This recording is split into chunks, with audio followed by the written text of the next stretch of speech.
বাংলাদেশের ভবিষ্যৎ শিক্ষার্থীদের নিয়ে খেলা চলছে। এনসিপি নামক তথাকথিত একটি দল গড়ে তুলে দেশের মেধাকে ধ্বংসের পথে ঠেলে দিচ্ছে।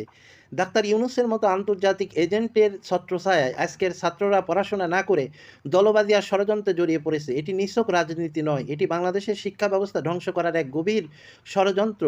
আমেরিকার এজেন্ট ইউনূস ও তার দোসররা দেশকে অন্ধকারে ডুবিয়ে দিতে চায়। তারা চায় বাংলাদেশ কখনো মাথা তুলে দাঁড়াতে না পারে। তাই শিক্ষার্থীদের পড়াশোনার পরিবর্তে বিভ্রান্তির রাজনীতিতে ঠেলে দিয়ে জাতীয় উন্নয়নকে পঙ্গু করে দিচ্ছে। শুধু তাই নয়, সামান্য বন্যার ত্রাণের টাকাও এরা আত্মসাৎ করেছে। ফেনীর বন্যা দুর্গত মানুষের জন্য বরাদ্দ টাকায় হাত দিয়েছে এরা, সেই টাকার বিন্দুমাত্র জনগণের কাছে পৌঁছায়নি। এমন লুটপাটকারীদের কখনোই দেশের মানুষ সমর্থন করবে না। আরেকটি ভয়ঙ্কর নাম রিজওয়ানা চৌধুরী। মুখে পরিবেশ বাঁচানোর মিষ্টি বুলি, অথচ ভিতরে ভিতরে দুর্নীতির পাহাড় গড়ে তুলছে। ঘুষ টাকার খেলায় সে হয়ে উঠেছে এক ভয়ঙ্কর চরিত্র। তার আসল চেহারা লুকানো হলেও জাতির ক্ষতিটা স্পষ্ট। এরা কারা? এরা দেশের শত্রু, এরা শিক্ষার শত্রু, এরা ভবিষ্যৎ প্রজন্মের শত্রু। আজ কঠিন সত্য হলো, এই ধ্বংসাত্মক ও দল ও তাদের এজেন্টের বিরুদ্ধে লড়াই না করলে শিক্ষা ও পরিবেশ দুটোই শেষ হয়ে যাবে।